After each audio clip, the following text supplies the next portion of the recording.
Hey viewers, I pulled this sealed cartridge bottom bracket out of a bike I was working on and I replaced it with another bottom bracket, but I figure I can reuse it, but right now it's kind of a little bit rough in there. So I'm going to take it apart, clean it, lube it, and put it back together, put new bearings in there, and see if I can get it to work. This is a BB-TY30 bottom bracket from Shimano, but I think a lot of the bottom brackets are put together in a very similar way.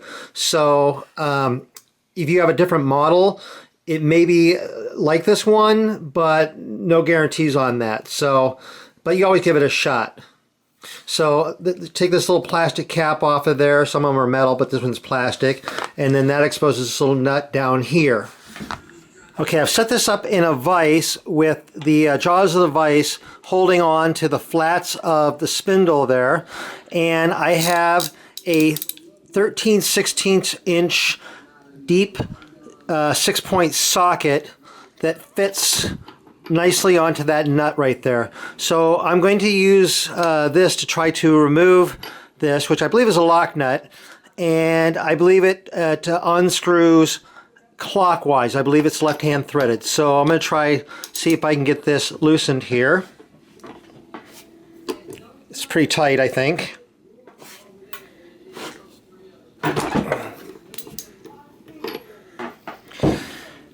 And I got it broken loose. Yes. So yes, it is left-hand threaded. So I got that lock nut loose there. Now there's a rubber seal down around here and I want to get that out. So use something sharp like an awl or something to kind of pry this out and lift this out here. So there's a little rubber seal there. Next, there's a little washer, a lock washer that fits on there. And it's keyed around there, so I'm going to pull that off. And try to keep track of the parts as you pull them off so that you can put them all back together again. Again, yours may be different than mine, so there may be more or less parts involved. Not much to grab onto this part here. Oh, I can kind of turn this by hand here. There. So I'm going to unscrew this part clockwise by hand. And so there, and yeah, that's the cone. And then there's the bearings down there. Now I very carefully lift up on this, and the bearings could fall out there. Nope. So here's the top bearings, and then there's the bottom bearings, and the top bearings are smaller than the bottom bearings here, so you want to keep track of how many bearings there are on the top and the bottom of each size. Okay, it looks like there were 12 7/32 inch bearings on the bottom part here, and then 18 5/32 inch bearings on the top part here. So then let me see, remove this. There's like a little another little rubber seal right here. And so there's that. So now what I'm going to do, and it looks like a little metal part there, but that looks like it's pressed on, so I'm going to leave that there. So what I'm going to do is clean up all these parts and then get ready to put them back together again. Okay, I'm ready to start putting this back together. So I got all the parts cleaned up. I'm going to start off by putting the little rubber seal that came off the bottom. There's notches on the one side and none on the other. The notches are going to go face down, and they're just going to sit down here like this, and that's just going to snap into place like that. Now, I looked, I didn't have any brand new of the 7/32 inch bearings, so I cleaned up the ones that I had, and I'm going to reuse those. So I have a grease gun here with marine grease. And so what I'm going to do is grease up this little race down here where the bearings go. One, to hold the bearings in place as I put them in there, and also to lubricate them Just fill this little race with the grease, and that'll help hold the bearings right there. Then using a pair of tweezers, I'm going to just put the bearings into place one by one. There are 12 of these, and they're going to fit like right into that race like that. There, all 12 bearings in place. Next, I want to make sure that there's enough grease down around here, so there's the race down inside this part here.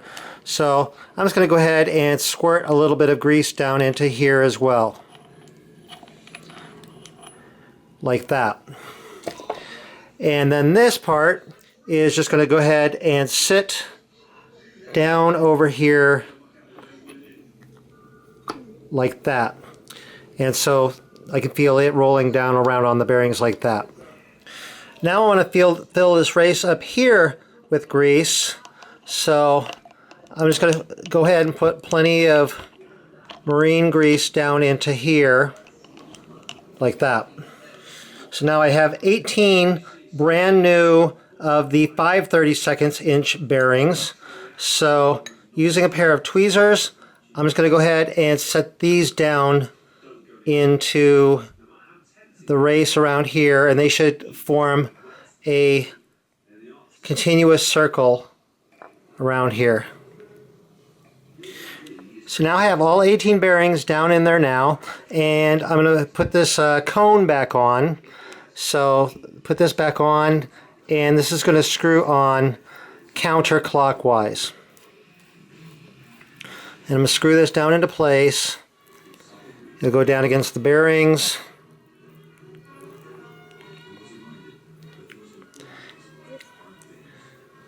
And then I want to adjust it so that it's turning nice and smoothly. I might have to loosen a little bit. So I want it to turn smoothly, but with no play in it. And that feels pretty good like that. So now I'll drop on this little lock washer in there, and then that's keyed, so it's got the little notches in there. Then I'm going to put this little lock nut on there, and then that'll screw on counterclockwise. And make sure you get it on there straight, so that, because it should go on smoothly and not rough, because you don't want to cross thread it there. So I'm going to tighten the vise down in there, and I'm going to use my 13/16 inch socket again to tighten this on, and this would be tightened on counterclockwise.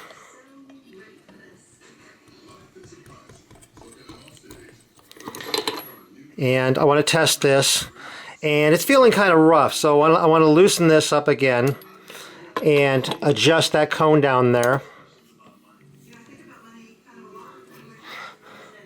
Pull this up.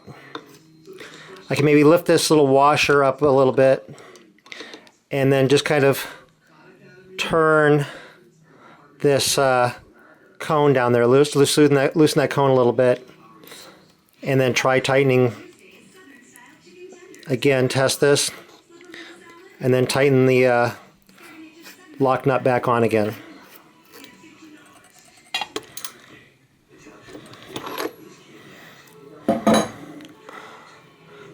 And then that feels pretty good like that. So I'm going to tighten this down more, because I want it to be pretty tight. There's probably a torque setting, but I don't know what it is, and it's probably not documented, because these things are not generally designed to be rebuilt. So that feels pretty good like that.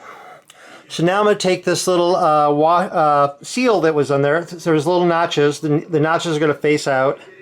So I'm going to press this down in there like that. So now I can take this out of the vise, wipe this off like that. Now just take this little plastic cap. This came out of this side over here, and this just presses in. It just kind of snaps in there like that. and then you got the little plastic cap that fits over there like that, and there, it's all done. That is how to take apart, clean, lube, and put this thing back together. So again, these things are not generally meant to be overhauled like this. They're generally disposable. They fail, you buy a new one, pop it in. But if you got to take one apart or you just want to, that's how you do it. Anyway, hope you found this helpful or interesting. If you did, please click like on my video. I always appreciate getting likes on my videos. It helps me out. And if you're not subscribed to my channel, click the subscribe button and you'll see new videos as they come out. And I'm also over on Facebook, RJ the Bike Guy. Go over there, like that page. And I'm also always posting stuff over there. Anyway, thank you very much for watching.